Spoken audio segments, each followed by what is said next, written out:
Good afternoon, everyone, and welcome back to the channel. Welcome back to another episode of the Disney Plus Project. So we got to watch The Color of Friendship today. Yes. And you've seen that a few times? Yes, it's one of my favorites. That was one of your favorites? This is one of the ones I said that I had on a you had it taped bootleg on copy. Yeah, VHS. Yeah. VHS recorded off of the Disney Channel one time when it was on. Okay. But this was the first time, as near as I could tell, I've never seen any of it. Mm-hmm. It was a pretty controversial movie, so... I mean, I can see why, especially that soon after. Mm-hmm. But before we get into that, make sure if you're not subscribed to the channel, you hit that subscribe button down below. And also make sure you leave us a like and a comment and let us know what other Disney Plus movies or shows that we should watch. Yeah. So, yeah, this was the first time I'd seen this movie. And yes, I can see why it would be really controversial. So it's based around this family, and I actually looked up the family because I was just kind of interested in it. And it's based on a real family. Didn't you see at the end of the credit? Okay. Yes. At the end before the credits, it gives a little snippet, when they're like, "This was based on a true story, and this is what happened after." It does that little thing at the end and tells you kind of about the actual family. Yeah, because it's about Congressman Dellums, Ron Dellums. His family took in hosted that one. Couldn't remember the word. They hosted a exchange student from South Africa, and it was a white girl from the apartheid period South Africa. And so a black family hosting a white apartheid South African was a little bit always going to be a little bit iffy. And actually, while I was watching it on break, I told the girl that I was sitting across from, I was like, "This is not going to end well." And I told her what was happening. She's like, "Yeah, that's not going to end well." Yeah, because little bit of history that in South Africa during this time, Black South Africans were controlled completely by the government, and white South Africans... And kept segregated entirely. Completely segregated. Blacks worked for the whites, even though the whites were the minority by a long shot. There was just a big government control issue there, and this kind of... they had to have a pass to go anywhere. They had to have a pass saying that this was the job that they were allowed to do. And you could only travel to certain places that were relevant to your job. You couldn't just travel for fun. Yeah. There was a lot of issues. Yeah. And the interesting thing about it was that Congressman Dellums was one of the advocates completely against apartheid and trying to get it abolished, working with other world governments to try and get pressure South Africa into abolishing it. Yes. Which eventually it did. It was 1994 or 96. It was one of the two. That's when he passed the anti-apartheid. Yes, that's when South Africa finally abolished apartheid. They stopped apartheid. So it was a really interesting look at it. And I actually looked it up, and the character of Mari Bach, the white girl that they take in, she's not a real person, but she is based on a real person.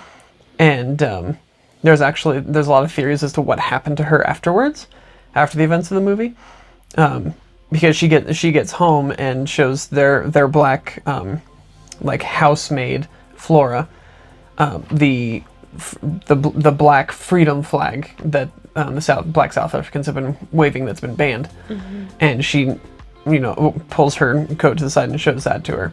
And there was actually one theory that basically I think it's about 2 years later, when she was 16, she was beaten to death because of her being an advocate.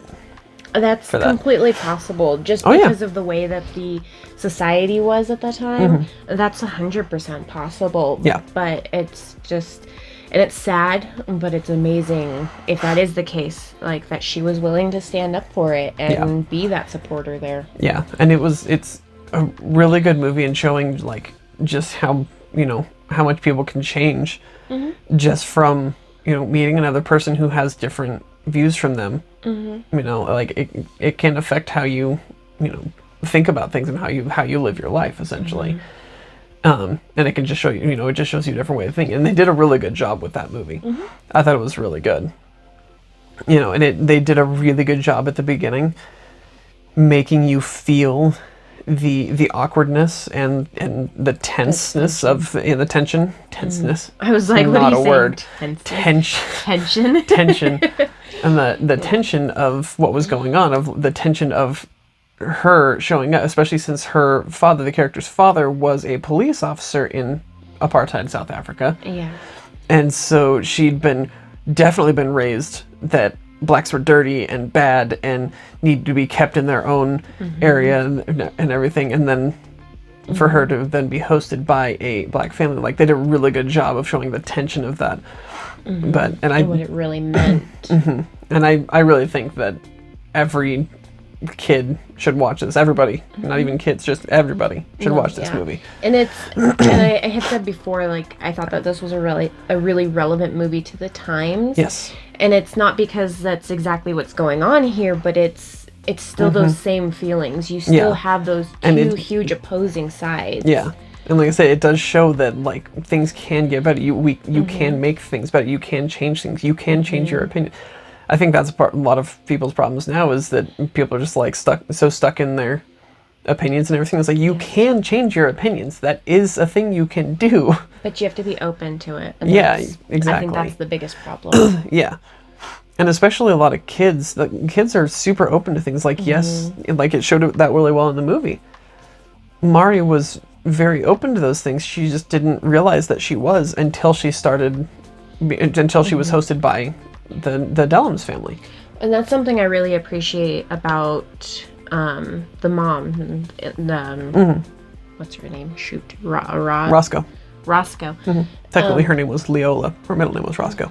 But I really appreciate her because the congressman was like super against her being there. Yeah. It was like a big he thought deal. He thought it was going to, because he's a politician, he thought it was going to damage his reputation. Well, not only as far as that, but not only that, just he was so worried about the prejudice that the child was going to be bringing to the table, and that too. And that's exactly what the mom pointed out, was like, she's just a child. A kid. Yeah. And you can be brought up and raised one way, but children are so moldable. Yeah. Which is both bad and good, because they're being molded into bad situations, but they also have the ability to change much easier than adults. Yeah. So. But no, yeah, this was a really well done movie. I really liked it. This is it was made in 2000. And so, and it was 6 years after. And it was based in 1978 is when it took place. That's what I found out. Oh. Yeah, but it's about 6 years after the passing of the law and everything is when this was made. Yeah, like 4 or 6 years after that law was passed is when the movie was made. And so, yeah, I think that, like I said, I think everybody should watch this movie, especially right now. Yeah. You know, it would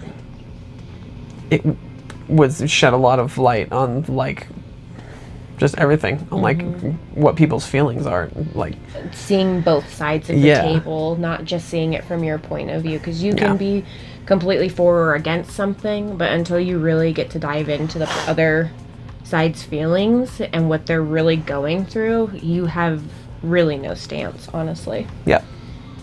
But yeah, so that's kind of our thoughts on The Color of Friendship. So next week we will do Phineas and Ferb, Candace versus the universe, Candace against the universe. I think it's Candace versus the universe. Against the universe. So I was wrong. So next week we will watch Candace Against the Universe, because we absolutely love Phineas and Ferb. So we're really excited to see this new movie. Yes. And actually, Aiden likes Phineas and Ferb too. He does. So he enjoys watching it. We'll see how this one goes. Yeah, exactly. And then we will decide another movie after that. Yeah. So, thank you all for joining us this week, and we hope to see you again next week. But until then, don't forget to thank the Phoenicians.